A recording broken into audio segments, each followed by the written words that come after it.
Hello friends, welcome back to my YouTube channel. Friends, आज बहुत ही ज़्यादा इंटरेस्टेड टॉपिक पे बात करने वाले हैं। और आज की जो टॉपिक है फ्रेंड्स, पानी की बूंद गोल क्यों होती है। इसके पहले मैंने एक पार्ट नंबर 1 दिया था। वो उसमें था कि सरफेस टेंशन, पृष्ठ तनाव क्या होता है, व्हाट इज सरफेस टेंशन। तो यदि आप लोग उस वीडियो को नहीं देखे हैं तो डिस्क्रिप्शन बॉक्स में लिंक मिल जाएगी, आप लोग वहां से जाके उसको वॉच कर लीजिएगा।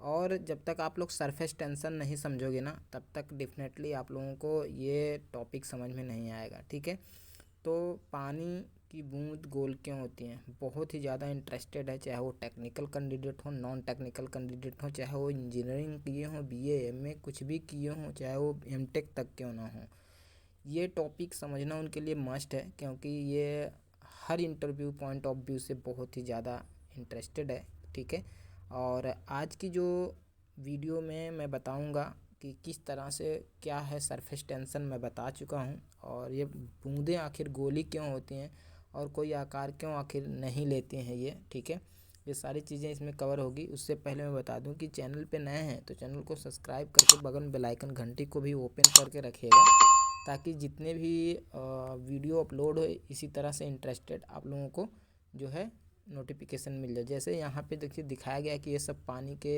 बूंदे आखिर गोली क्यों बन रहे हैं। देखिए ये जैसे ये पत्ते पे है, ये सारी चीज़ें हैं, आखिर ये गोली क्यों बन रहा है। इसका रीजन्स कुछ होगा, कुछ कारण होगा। ठीक है, देखिए ये भी गोल है, तो इसका क्या मतलब है। मतलब होने का एक ही रीजन्स है फ्रेंड्स, कि ये जो सरफेस टेंशन अगर आप लोग समझ गए होंगे तो डेफिनेटली ये आपको समझ में आएगा ही आएगा।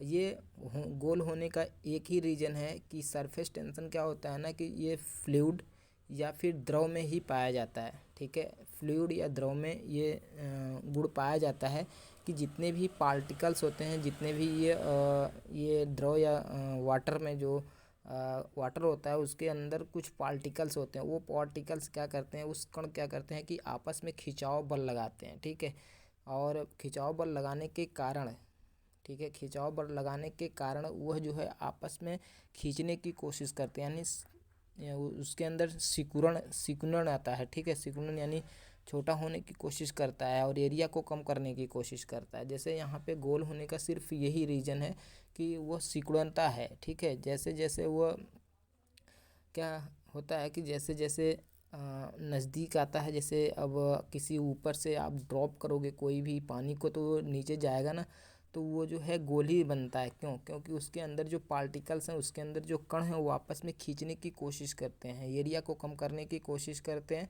और वो जब एरिया को कम करने की कोशिश करेंगे तो डेफिनेटली है जो है ये गोल बनेगा ही बनेगा। ये बहुत ही बड़ा जो है इफ़ेक्ट है जो है ये पानी का, और ये जितने भी द्रव होते हैं। ठीक है, इफ़ेक्ट का मतलब इन द सेंस कि जो भी ये ग्रहण करेगा, जो भी ये आकार लेगा वो गोली आकार लेगा। ठीक है, स्पेरिकल टाइप लेगा, क्योंकि उसके अंदर जो कण है ना वो एक दूसरे को खींचने की कोशिश करते हैं हमेशा। ठीक है, जब एक दूसरे को खींचने की कोशिश करेंगे तो डेफिनेटली वह स्पेरिकल यानी गोल बनेगा ही बनेगा। ठीक है, तो इसलिए जो है आप लोग इस सारी चीज़ों को कवर करके ही रखिएगा। अभी मैं आगे आप लोगों को डिफिनेशन दे दूंगा कि किस वजह से ये क्या कारण है। ठीक है, और यहाँ पे देखिएगा जो ये आप लोगों के सामने पत्ते पे जो बूंदे बनी हुई हैं, आखिर देखिए गोली क्यों है, क्योंकि इसके अंदर जो कण है ना, वो सारे कण जो है एक दूसरे को खींच के रखा है अपनी तरफ। तो यहाँ पे देखिएगा, यहाँ पे देखिए मैंने वर्षा की बूंदें का आकार पृष्ठ तनाव के कारण गोल होता है। ठीक है, वर्षा के जल का पृष्ठ वातावरण से मुक्त होता है और द्रव के, ठीक है, द्रव के मुक्त पृष्ठ की यह प्रवृत्ति होती है कि सिकुड़न अपना क्षेत्रफल न्यूनतम कर लेता है। ठीक है, क्योंकि किसी भी हुए आयतन के लिए गोल के पृष्ठ क्षेत्रफल न्यूनतम होता है, इसलिए वर्षा के बूंदे आकार गोल होता है। ठीक है, तो मैं एक बार फिर से आप लोगों को सुना देता हूँ कि वर्षा के बूंद आकार पृष्ठ तनाव के कारण, ठीक है, गोल होता है। ठीक है फ्रेंड्स, तो इतना आप लोगों को समझना चाहिए कि ये जो वर्षा की बूंदें होती हैं ये गोल पृष्ठ तनाव के कारण ही होता है, सरफेस टेंशन के कारण ही होता है। ठीक है, वर्षा के जल, ठीक है, वर्षा के जल पृष्ठ वातावरण में मुक्त होता है। द्रव के मुक्त पृष्ठ की यह प्रवृत्ति, ठीक है, पृष्ठ की यह प्रवृत्ति होती है प्रवृत्ति होती है, ठीक है। एक मिनट फ्रेंड्स, एक मिनट।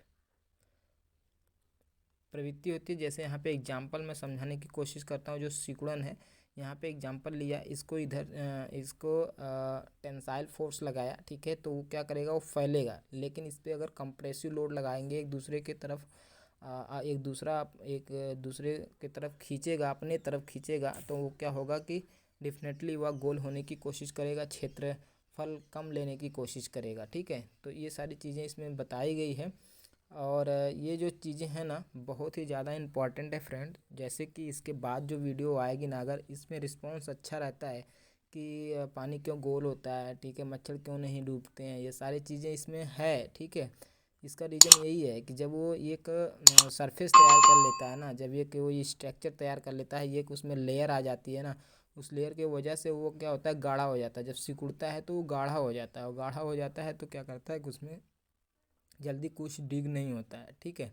तो ये सारी चीज़ें हम इस वीडियो में आप लोगों को बताने की कोशिश कर रहे हैं। अगर आप लोग ध्यान से देखोगे ना, तो डेफिनेटली ये सारी चीज़ें आप लोगों को समझ में आ जाएंगी, क्योंकि बहुत ही कम ऐसे कैंडिडेट हैं जो इस सब चीज़ों के बारे में जानने की कोशिश करते हैं। लेकिन ये बहुत ही ज़्यादा इम्पॉर्टेंट है, क्योंकि ये सारी चीज़ें जानना हमारे जो है लाइफ में हमेशा हम देखते हैं, पर उस पर केयर नहीं करते हैं कि आखिर ये सब चीज़ें का रीज़न क्या है, ठीक है। तो ये भी है, समुद्र की झील, तालाब के, नदियों के पानी के, सूरज की गर्मी के वाष्प बनकर ऊपर उठता है, वाष्प के बादल बनते हैं। बादल जब ठंडा हवा टकराते हैं। फ्रेंड्स, ये सारी चीज़ें हैं कि जब वो अंत में आके एक ही निचोड़ मिलता है कि ये सारी चीज़ें बूंद बन जाती हैं, पानी बन जाती हैं। बस एक रीज़न है कि सरफेस टेंशन। सरफेस टेंशन का मेन पर्पज़ आप लोग समझ लीजिएगा कि इसमें खिंचाव बल होते हैं, जहाँ पे द्रव और वाटर होते हैं, उसका क्या होता है, उसका जो पार्टिकल्स होते हैं, उसके जो कण होते हैं एक एक बूंदे के, उसके अंदर बहुत सारे कण मिले होते हैं, तो वो एक दूसरे की तरफ खींचने की कोशिश करते हैं। और जब खींचने की कोशिश करेंगे तो उसमें सिकुड़नपन आएगा, और जब सिकुड़नपन आएगा तो उसका एरिया कम होगी। अब जब एरिया कम होगा तो डेफिनेटली वो स्फेरिकल या गोल बनने की पूरी कोशिश करेंगे ही करेंगे, ठीक है। जैसे यहाँ पे देखिए दिखाया गया है आप लोगों के सामने, ठीक है। वो ये स्फेरिकल बनेंगे ही बनेंगे जब एक दूसरे के साथ, जैसे ये यहाँ पे गोला देखिए मैंने एक बना के आप लोगों को दिखाया है। इसमें छोटे छोटे पार्टिकल्स होते हैं। वह पार्टिकल्स क्या करते हैं कि एक दूसरे को खींच के रखते हैं। तो जब एक दूसरे को खींच के रखेंगे ना, तो ये क्या होता है कि एक इसके ऊपरी सतह पे जो है, एक ऊपरी सतह पे क्या होता है, एक लेयर बन जाती है। जब ये लेयर बन जाता है तो उसमें डिग होना बहुत ही मुश्किल होता है। जो हल्के सामान्य होते हैं, जैसे मस्कीटो वगैरह जो होते हैं, ठीक है, सारी चीज़ें होती हैं, तो इसलिए वो गोली होता है, ये एक दूसरे को खींच के रखता है, ठीक है। चलिए फिर मिलते हैं, तब तक के लिए नमस्कार एंड बाय बाय।